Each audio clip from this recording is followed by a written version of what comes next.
Hello everyone, welcome to all सॉगी classes. I am Ratnesh. तो आज हम लोग सॉल्व करेंगे question number 13 of exercise 1.1। Question में बोला गया है, ठीक है, बोला गया है show that the relation are defined in a set A of all polygons. कोई सेट है जिसमें क्या है, सेट ऑफ ऑल पॉलीगन्स है, सभी टाइप के पॉलीगन्स हैं उस सेट में, ठीक है। ये सेट गिवन है एज आर, और आर डिफाइंड है P1, P2 टाइप के ऑर्डर पेयर्स आएंगे such that P1 and P2 have same number of sides, ठीक है। रिलेशन हम वो डिफाइन करेंगे जिस ऐसे पॉलीगन्स को लेंगे जिसमें सेम नंबर ऑफ साइड्स होंगे। अगर आपने ट्राइंगल लिया ना तो सभी उस रिलेशन में सभी ट्राइंगल्स ही होने चाहिए, तभी तो सेम नंबर ऑफ साइड्स आएंगे दोनों के पास, P1 P2 के पास, ठीक है, या फिर P1 P2 P3 तीनों के पास, ठीक है। तभी तुम्हारा आता है रिफ्लेक्सिव, सिमेट्रिक, ट्रांजिटिव। रिफ्लेक्सिव खुद से रिलेटेड होना चाहिए, सिमेट्रिक में 2 ट्राइंगल्स रिलेटेड होने चाहिए, और ट्रांजिटिव में 3 ट्राइंगल्स, ठीक है। चलो ट्राइंगल्स हटा लो, क्वाड्रिलेटरल्स भी ले सकते हो आप, ठीक है, पेंटागन भी ले सकते हो, कुछ भी ले सकते हो, लेकिन हम ट्राइंगल इसलिए लेंगे बेटा क्योंकि हमारे पास जो सेकंड पार्ट गिवन है, सेकंड पार्ट में वो बोल रहे हैं what is the set of all elements in a related to the right angle triangle T with sides this, ठीक है। तो यहाँ पर एक ट्राइंगल इन्होंने सेकंड पार्ट में ना एक ट्राइंगल को डिफाइन कर दिया, और वो कह रहे हैं कि कौन सा सेट आएगा जो इससे रिलेटेड होगा, ठीक है। तो इसलिए हम क्या लेंगे, सेट ऑफ ट्राइंगल पर ही हम इसको इक्विवेलेंस प्रूफ कर देंगे पहले, और फिर हम सेकंड जो पार्ट है ना उसको भी बता देंगे कि क्या पूछ रहे हैं, वो किस टाइप का सेट आएगा। चलिए स्टार्ट करते हैं। तो हमने ले लिया है सेट, क्या ले लिया है, ऑल पॉलीगन्स का सेट है, ठीक है। आर डिफाइंड है हमारे P1, P2 टाइप के ऑर्डर पेयर्स आएंगे सच दैट क्या है कि P1 एंड P2 है सेम नंबर ऑफ साइड्स। हम ट्राइंगल्स ही लेकर चलेंगे, ओके। तो हम यहाँ से सबसे पहले रिफ्लेक्सिविटी होती है, तो रिफ्लेक्सिविटी को शो करेंगे, क्या लिखेंगे, if P has 3 number of sides, ठीक है। अगर हमारे पास P के पास मैंने कोई एक ही लिया है, ठीक है, ट्राइंगल लिया है, अगर इसके पास 3 नंबर ऑफ साइड्स हैं देन P इज कैसा हो जाएगा, P is related to itself हो जाएगा या नहीं। अगर P के पास 3 नंबर ऑफ साइड है तो ऑब्वियसली ये अपने आप से रिलेटेड होगा। अपने आप से रिलेटेड क्यों होगा, रिफ्लेक्सिविटी को सबसे अच्छे से हम डिफाइन करते हैं।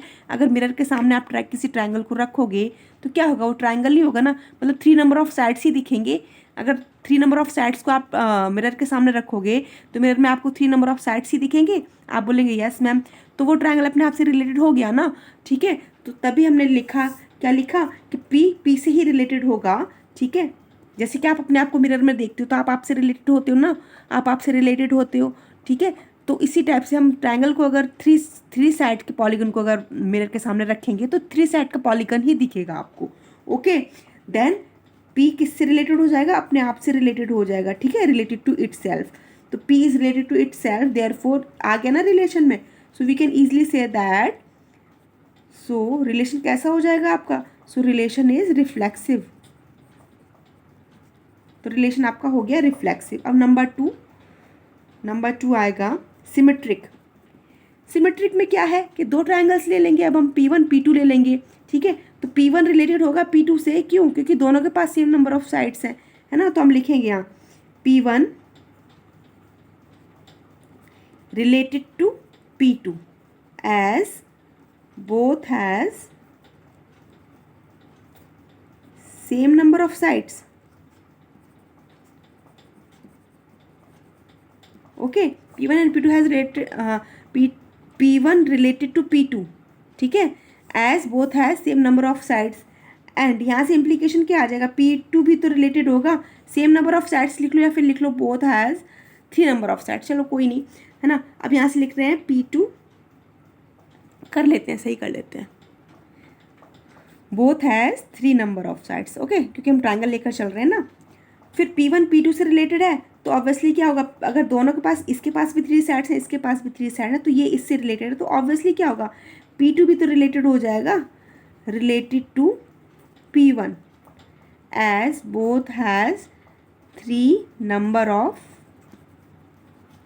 साइड्स, ठीक है। तो P1 P2 से रिलेटेड हो गया, P2 P1 से रिलेटेड हो गया, तो हम इसको कैसे लिखेंगे, देयरफॉर P1 रिलेटेड हो गया P2 से, किस रिलेशन के थ्रू, कि दोनों के पास सेम नंबर ऑफ साइड्स हैं, ठीक है। तो यहाँ से इम्प्लीकेशन भी गया क्या इम्प्लीकेशन गया, क्योंकि P2 भी तो P1 से रिलेटेड है, तो हम लिख देंगे यहाँ P2 is also related to P1। ये भी रिलेशन में होगा, क्यों, क्योंकि दोनों के पास 3 नंबर ऑफ साइड्स हैं, इन दोनों के पास भी 3 नंबर ऑफ साइड्स हैं, इन दोनों के पास भी 3 नंबर ऑफ साइड्स हैं, तो हो गए ना, दोनों ऑर्डर पेयर्स आ गए, तुम्हारी यहाँ पे क्या सिमेट्रिक शो हो गया। सो रिलेशन कैसा आ गया, सो रिलेशन इज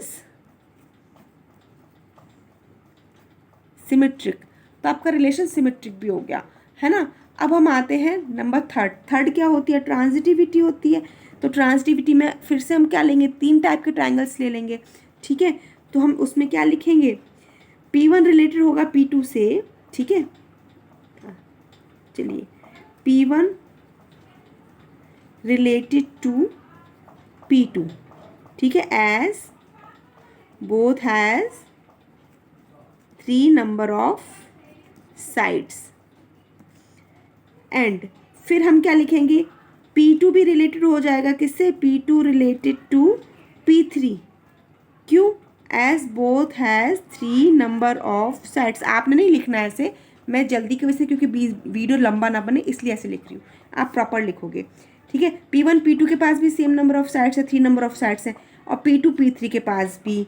सो अब आपको पता चल गया कि अगर इन दोनों के पास सेम नंबर ऑफ साइड्स है, इन दोनों के पास भी सेम नंबर ऑफ साइड है, तो क्या क्या यहाँ से निकल कर आया रिलेशन ये निकल कर आएगा, P1 और P3 के पास भी तो सेम नंबर ऑफ साइड्स होंगी ना, क्यों, क्योंकि इन दोनों के पास 3 है, इन दोनों के पास भी 3 है, तो ऑब्वियसली इन दोनों के पास भी तो 3 है, तो यहाँ से रिलेशन आ गया, P1 कैसा हो जाएगा, related to P3 as both has 3 number of sides. देखो ट्रांजिटिविटी भी आ गई ना, ठीक है, इनके पास भी सेम थे, इनके पास भी सेम है, तो ऑब्वियसली इनके पास भी सेम होंगे, मतलब इसके और इसके पास भी सेम होंगे।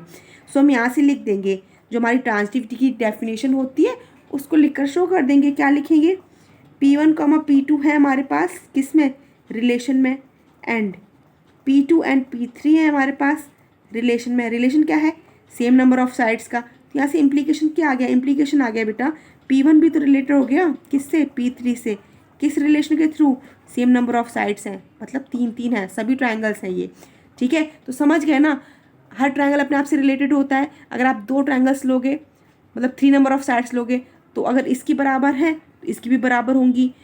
3 ट्राइंगल्स ले लोगे तो 3 ट्राइंगल्स में क्या है, 3 नंबर ऑफ साइड्स, ठीक है। अगर इसके पास भी है, इन दोनों के पास 3 साइड्स हैं, तो इन दोनों के पास भी थी और इन दोनों के पास भी होंगी ऑब्वियसली। समझ गए ना, तुम्हारा कैसा हो गया रिलेशन, रिफ्लेक्सिव भी हो गया, सिमेट्रिक भी हो गया, और सो रिलेशन इज, यहाँ भी लिख देते हैं, सो रिलेशन कैसा है, relation is transitive.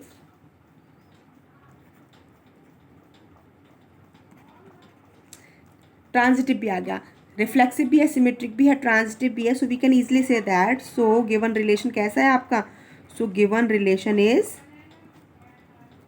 N equivalence relation, hence proved. तो ये हमारा प्रूफ हो गया, ठीक है, हमने शो कर दिया, जो हम लेकर चले थे ना, तो हमने क्या किया, ये जो रिलेशन हमारा डिफाइंड था ना, ऑल पॉलीगन्स का जो भी सेम नंबर ऑफ साइड्स था, ये रिलेशन डिफाइंड था सेम नंबर ऑफ साइड्स का, ये हमारा कैसा आ गया, इक्विवेलेंस रिलेशन आ गया। और जब इक्विवेलेंस रिलेशन है तो वो कुछ पूछ रहे हैं हमसे सेकेंड पार्ट में, हम उसको अब करते हैं कवर अप, है ना। सो सेकेंड पार्ट में क्या पूछा गया था, सेकेंड पार्ट में हमसे बोला गया था कि कोई राइट एंगल ट्राइंगल है ना, तो हमको बताना था what is the set of all elements in A related to the right angle triangle T with sides 3, 4, 5, ठीक है, ये पूछा गया था। सेट ऑफ ऑल बताना था, सेट ऑफ ऑल क्या है, set of all elements in A, set of all element in A बताना था, मतलब कोई भी एक सेट ए ले लेंगे, उसमें सेट ऑफ ऑल एलिमेंट्स बताना था, कब, जब आपके पास एक दे दिया गया एलिमेंट क्या है, वो ट्राइंगल है विद साइड्स, वो भी राइट एंगल ट्राइंगल है, ठीक है, और साइड्स क्या है उसकी 3, 4, 5 है। तो हम इसको लिख लेते हैं, नाउ द राइट एंगल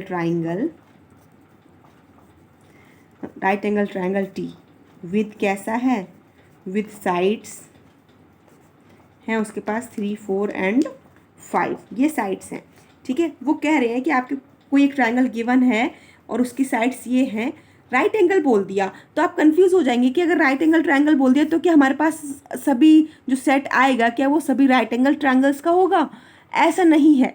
क्यों नहीं है, क्योंकि रिलेशन डिफाइंड है हमारा set of number of sides पर बेस्ड है, ठीक है। जो भी आपका सेट है, सॉरी, जो भी आपका रिलेशन है वो नंबर ऑफ साइड्स पर बेस्ड है, उसके टाइप पर बेस्ड नहीं है, ठीक है। टाइप नहीं बताया गया कि टाइप आप बताओ कि राइट एंगल ट्राइंगल है, ठीक है, या इक्विलैटरल ट्राइंगल है, या आइसोसेलेस ट्राइंगल है। टाइप्स नहीं पूछा गया है। क्या पूछा गया है, मतलब रिलेशन जो डिफाइंड था वो ये था कि सेम नंबर ऑफ साइड्स। तो ऑब्वियसली आपने कंफ्यूज नहीं होना कि ये राइट एंगल है तो सेट हमारे पास राइट एंगल ट्राइंगल का ही बनेगा। नहीं, राइट एंगल ट्राइंगल का नहीं बनेगा, कैसा भी ट्राइंगल हो, बट है तो इसके पास 3 नंबर ऑफ साइड्स ना, और 3 नंबर ऑफ साइड्स ये डिफाइंड है, उससे कोई फर्क नहीं पड़ रहा है इसके पास 3 नंबर ऑफ साइड। तो ऑब्वियसली यहाँ से आंसर क्या आएगा, जो इससे रिलेटेड होंगे ना ट्राइंगल्स, वो जो सेट आएगा वो क्या आएगा, वो सेट आएगा the set related to T. जो सेट आएगा इस टी से related is the set of all triangles. All triangles का सेट आ जाएगा। ऐसा नहीं है कि सिर्फ राइट एंगल्स ट्राइंगल्स आएंगे ना, टाइप नहीं पूछा गया हमसे। क्या रिलेशन क्या डिफाइंड था कि सेम नंबर ऑफ साइड्स। तो राइट एंगल ट्राइंगल के पास भी सेम नंबर ऑफ साइड्स होती हैं, आइसोसेलेस के पास भी थ्री नंबर ऑफ साइड्स होती हैं, इक्विलैटरल ट्राइंगल के पास भी 3 नंबर ऑफ साइड्स होती हैं, है ना। तो कंफ्यूज नहीं होना है कि राइट एंगल का ही सेट आएगा। क्या सेट आएगा, ऑल ट्राइंगल्स का सेट आएगा। क्यों, क्योंकि इसके पास भी 3 साइड्स हैं और सभी के पास 3 साइड्स होगी, टाइप भले ही कुछ भी हो। ओके, आई होप आपको ये क्वेश्चन बहुत अच्छे से समझ आ गया होगा। थोड़ा सा थियोरटिकल था, ठीक है, लेकिन हमारा बेस था रिलेशन पर ही। अगर आपको रिलेशंस बहुत अच्छे से आते हैं, उनके कॉन्सेप्ट बहुत अच्छे से क्लियर है, तो आप उसको ईजिली अपनी लैंग्वेज में बनाकर लिख सकते हैं। ऐसा नहीं है कि मैंने इस टाइप से लिखा है, इस टाइप से डिफाइन किया तो आप भी इसी तरीके से करोगे। आप अपने अकॉर्डिंग कर सकते हो, लेकिन तरीका सही होना चाहिए। अगर आपको रिलेशंस बहुत अच्छे से आते हैं ना, तो आप बहुत ईजिली डिफाइन कर पाओगे। अपने वर्ड में डिफाइन कर लो, उससे कोई फ़र्क नहीं पड़ता, लेकिन डेफिनेशन अकॉर्डिंगली होनी चाहिए, सही होनी चाहिए। ओके, वीडियो अच्छा लगा हो तो लाइक, शेयर एंड सब्सक्राइब करना मत भूलिए। Thank you for watching.